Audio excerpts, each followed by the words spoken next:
Other languages, though, diacritical marks may not always be a diacritical. Sorry, what I meant to say was some are not all diacritical marks are vowels, but all vowels and abjads have diacritical marks, unless you who do things like, well, very old, very, just very old Arabic scripts. I was struggling to think. Now, abughidas. There are two different kinds of abughidas. You may have seen Hindi, which is the main type, inherent vowels, and you can add on a second. You can change the vowel by adding on a special mark.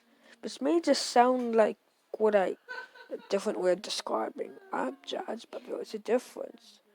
A vowel has a letter as an inherent vowel, so just by default,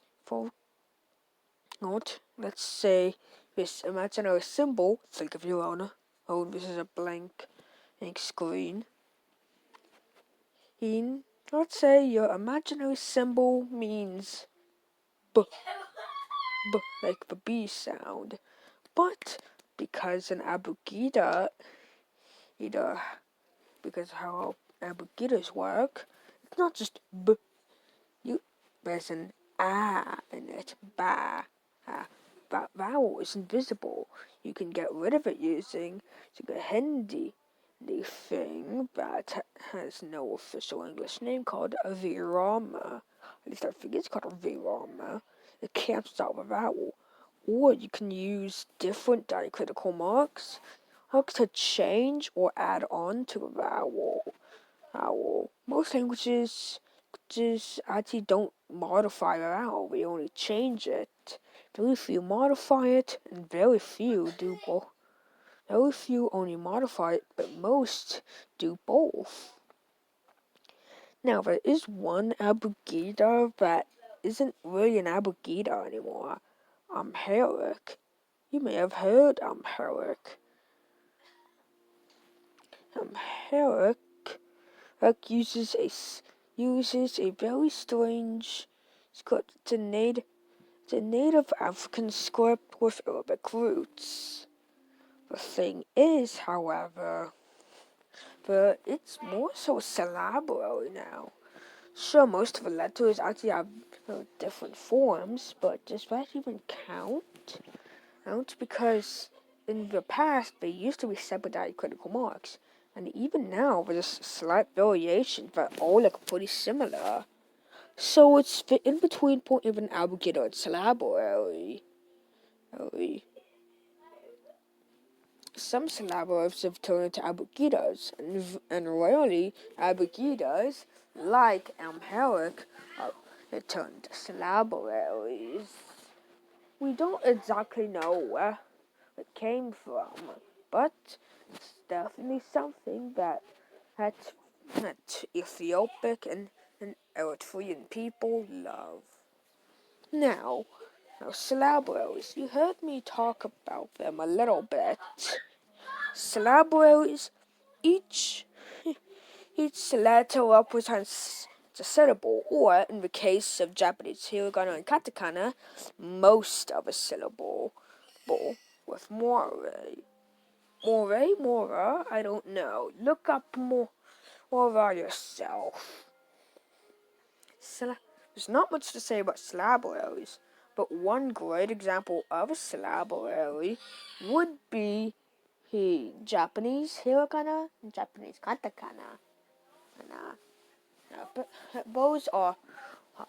those have more morae.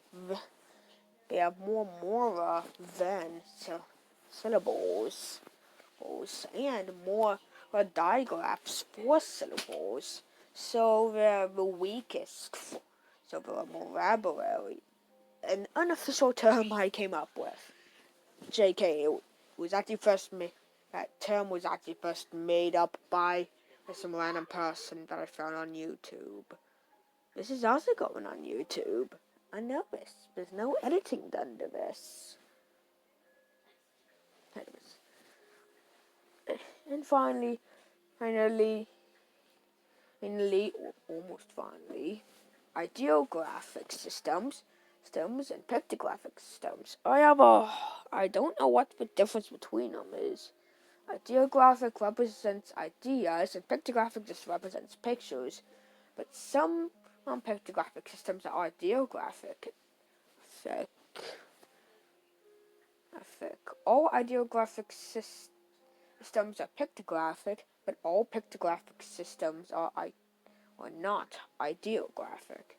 There's also logographic. They have meaning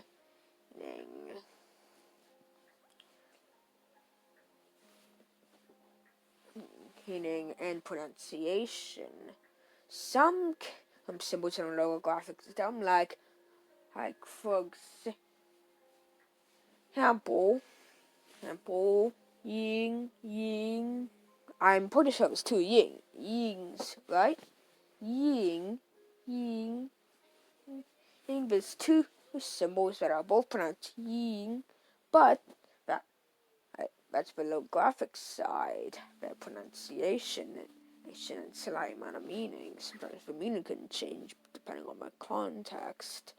However, for some are more represent an ideographic, and some are supposed to look like pictures, abstract pictographic. Now there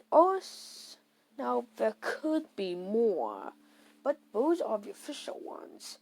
One video says futural systems are their own thing, although later they corrected themselves, forgetting that futural systems could technically belong to more than one script type, so they're not their own independent type. Although I doubt you'd ever want to see in your future Abugida. That would just be hard to try. Anyway, an abjad, a pure one, would be great to see. Just a speech. Now, there still could be more out there. Pictionary systems are a part of the graphic system. They're called pictographic. Well, they're also called Pictionary. There's no other types of systems. I mean, sure, it's flag semaphore, but that's not writing. There's also Morse code, but yet again, sometimes that's not even writing. Plus, depending on what language you use, it's technically an alphabet. It's technically an alphabet or abjad, depending on what system you use. Sorry, I'm talking about Braille. Morse code is also like that sometimes.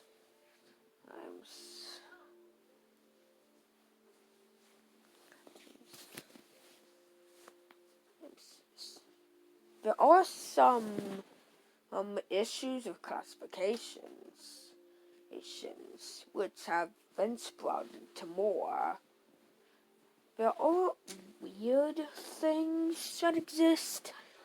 An alphabet that exists that doesn't make a whole lot of sense is... Oh god, it's English and French, isn't it? Oh wait, also Tibetan. Phew. Tibetan is an abugida. Not all languages are phonetic. Sometimes they can cancel out a sound or even make a symbol represent the wrong sound. Not what it's supposed to be. Oh, and I forgot to give examples. Examples for regular abugidos and abjads. So for abugidas, those regular abugidas, you could include Tibetan, Hindi, Bengali, so many Indian scripts. A lot of part of Southeast Asian scripts, and so much more. We do who also have some abjad examples. There's Arabic and Hebrew, which are sometimes pure, sometimes impure. And then we have Maldivian or Tana or Thana. No, Tana or Tana. Tana or Tana is the script used for Maldivian. Bye-bye in 10 years, Maldives. Heaps, you will be missed when you're synced. Have a sync. Ink.